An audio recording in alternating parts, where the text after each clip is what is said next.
Hi guys, मेरा नाम अजय शरावत है। आप सभी लोग जानते हैं कि हमारे कंट्री में 500 और 1000 के नोट बैन कर दिए गए। 8 नवंबर को मोदी जी के खुद के भाषण के बाद जब ये नोट बैन हो गए तो मैं वेट कर रहा था कि कुछ लोग नई नई तरह की थ्योरीज निकालेंगे, बिकॉज पहली बार करप्शन को खत्म करने के लिए पहली बार ऐसा प्राइम मिनिस्टर आया जिसने इतना सख्त स्टेप लिया है। और अगर आप लोग को लगता हो कि ये सडन हो गया, जैसे सारे पॉलिटिशियंस करें, नहीं अचानक कैसे कर सकते हो, जनता कह रही है अचानक कैसे कर सकती हो, अगर आपको ध्यान ना हो, प्रधानमंत्री जी ने हमेशा आपको इशारे से जरूर बताया, it was a part of a plan. ये कभी भी आपके लिए अचानक नहीं था। आपके आधार कार्ड बनाना अचानक नहीं हुआ। आधार कार्ड के बाद जनधन योजना चलाना, जिसमें आपके बैंक अकाउंट खोले गए, आपकी चीजों को पेपरलेस किया गया, वो अचानक नहीं हुआ। सब्सिडीज के पैसे अकाउंट्स में जाना, एलपीजी के सब्सिडी के पैसे अकाउंट्स में जाना, वो अचानक नहीं हुआ। एग्रीकल्चर की सब्सिडी के पैसे अकाउंट्स में जाना, वो अचानक नहीं हुआ। It was a part of a plan. पहले आधार कार्ड, फिर जनधन, फिर आपकी जनधन के बाद आपके सब्सिडीज को भेजना, आपको पहले बैंकिंग से कनेक्ट किया गया। लेकिन फिर भी बिकॉज मेरा कंट्री कभी से आलस पने में जूझता रहा है, तो बहुत सारे मेरे महानुभावों ने, बहुत सारे लाखों लोगों ने बैंक अकाउंट तब भी नहीं खुलवाए। 1 रुपए की कॉस्ट पर बैंक अकाउंट खुल रहा था, लेकिन लोगों ने बैंक अकाउंट तब भी नहीं खुलवाए। बार बार बोलते बोलते मोदी जी थक गए, आधार कार्ड बनवा लो, जनधन योजना के तहत बैंक अकाउंट खुलवा लो, खुलवा लो, खुलवा लो, कोई सुनने को तैयार नहीं था। ठीक है, फाइनली 8 नवंबर को यह स्टेप ले दिया गया कि 500 से 1000 के नोट को हम बंद कर रहे हैं, ताकि हम करप्शन के एक बहुत बड़े लेवल को खत्म कर सकें और पूरी मार्केट की करेंसी मार्केट के अंदर वापस आ जाए, जो कि घरों में दबी पड़ी हुई है। अगर आपने देखा हो, लोग कह रहे हैं कि अभी कि भाई इससे करप्शन पर कोई फर्क नहीं पड़ेगा, खासकर मेरे माननीय योग पुरुष केजरीवाल जी। सही बता रहा हूं केजरीवाल जी, अगर ये डेमोक्रेसी और कानून ने हमारे हाथ नहीं बांधे होते ना, सच में हम आपका मार मार के मोर बना देते। मतलब सोचो, इतना फ्रस्ट्रेटेड हो गए हम लोग एज ए यंगस्टर, आपको देखते देखते, आपकी बातों को सुनते सुनते। इतने घटिया ख्यालात हैं आपके। एक छोले भटूरे वाला ना दिल्ली में आपसे ज्यादा समझदारी की बात कर सकता है। और कौन लोग? क्यों? क्योंकि मोदी जी ने आपके करप्शन का एजेंडा छीन लिया है। आप आए थे ना करप्शन का एजेंडा लेके, क्योंकि आज मोदी जी ने करप्शन का एजेंडा ले लिया तो आप सोच रहे हो कि मैं इलेक्शन किस ब्याह पर लड़ूंगा। अरे कभी तो अपनी ग्रीड को छोड़ो, अरे कभी तो अपने लालच को छोड़ो। इतना बड़ा स्टेप लिया गया है, अब तो सुधर जाओ। तुम पता नहीं इनकम टैक्स डिपार्टमेंट में थे या नहीं थे सर, पता नहीं आपका क्या सीन है सर, किसने आपको इनकम टैक्स डिपार्टमेंट में रखा पता नहीं। और कौन कहता है कि आप दिल्ली के मुख्यमंत्री हो यार, बस हम आपसे ही दुखी हो गए हैं। मतलब ऐसे ऐसे स्टेटमेंट। अच्छा देखो, करप्शन के केस से कौन कौन बौखलाया। अरविंद केजरीवाल जेन्युइन था, राहुल गांधी जेन्युइन है भाई, जिंदगी भर परिवार ने घोटाला ही तो किया, और क्या किया है। कौन कौन अगेंस्ट खड़े हैं? मुलायम सिंह यादव मुलायम सिंह यादव को आप ऑनेस्ट लीडर मानते हो? लालू प्रसाद यादव, उसका जो फॉर्डर घोटाले में तो खुद जेल से छूटा, उसको आप ऑनेस्ट लीडर मानते हो? मायावती, नोटों की माला पहनने वाली ऐसे लीडर। ऑपोजिशन में कौन कौन है? ममता बनर्जी, जिसने खुद कलकत्ता का भट्टा बटा दिया। एक बार ये देखो कि कौन लोग अपोज कर रहे हैं इस डिसीजन को। दोस्तों समझो, इन नेताओं के चंगुल में मत आओ, ये चीज को देखो।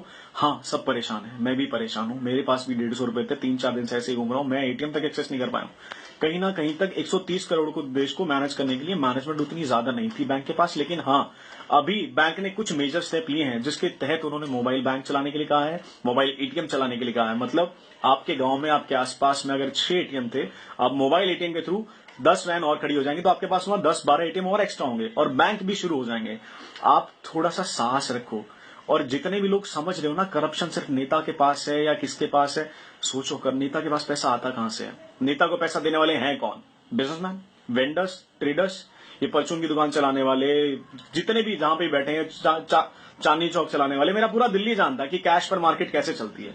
आज भी दिल्ली में कितने % दुकानें हैं जो आपको बिल देती हैं? कोई बिल नहीं देता आपको। इस बात को समझो।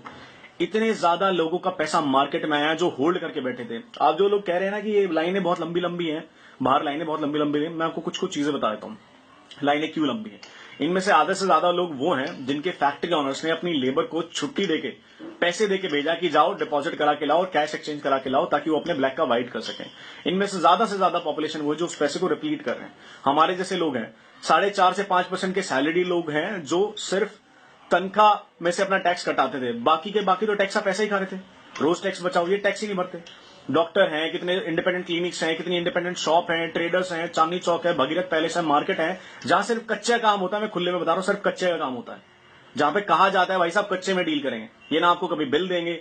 इनका धंधा होता है 60 लाख का, और इनकी इनकम टैक्स रिटर्न फाइल उठा के देखोगे ना तो मिलेगी आपको 7 लाख रुपए की। तो सोच के देखो, क्यों सैलरीड आदमी, एक सैलरी वाला आदमी ही सारे भारत का टैक्स क्यों भरेगा? ये बिजनेसमैन कहां जाएंगे, ट्रेडर्स कहां जाएंगे, ये कौन भरेगा इनका टैक्स? ये क्या मक्खन मलाई खाने के लिए बैठे हुए क्या? और इन्हीं के ऊपर लगाम लगाने के लिए मोदी जी ने स्टेप लिया है और ये बहुत ही कमेंडेबल स्टेप है, ये फ्यूचर का स्टेप है, ये इंफ्रास्ट्रक्चर का स्टेप है। इस स्टेप के अंदर मोदी जी को अगर हम सपोर्ट नहीं करते तो हम कायर हैं, हम पे धिक्कार है हमारी जिंदगी पर कि एक ऐसा प्रधानमंत्री मिला है जो इस देश को कहीं ले जाने में सक्षम है, उसे ले जाने की राह रखता है और हम आज उसे सपोर्ट तक नहीं कर पा रहे हैं। कल आर्मी की बात जब आई तो इंटरनेट फ्लडेड था कि हम आर्मी के साथ हैं, ये हैं, सपोर्ट है। अरे इंटरनल वॉर छेड़ लो तुम, बाहर तो आर्मी बहुत अच्छी है, जो अंदर की वॉर छिड़ी है ना, मैं इससे लड़ाई लड़नी है।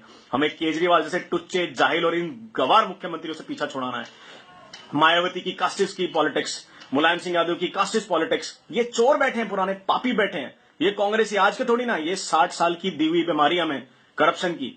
और मैं आपको कहता हूं, वादा दिलाता हूं, जो इंफ्रास्ट्रक्चर अभी मोदी जी डेवलप कर रहे हैं ना, आप देखना आने वाले टाइम में इससे भविष्य बदलेगा। आज हम सब भारतीयों का, सबके सब सिटीजन्स की जिम्मेदारी है, अधिकार है, रिस्पॉन्सिबिलिटी कि आज हम पर जो भी हो रहा है हम उसे झेलें, मोदी जी का साथ दें और इस करप्शन की लड़ाई में मोदी जी के साथ खड़े हों। मोदी जी, मैं आपके साथ खड़ा हूं और मेरे साथ पता नहीं कितने हजारों लाखों यंगस्टर आपके साथ खड़े हैं।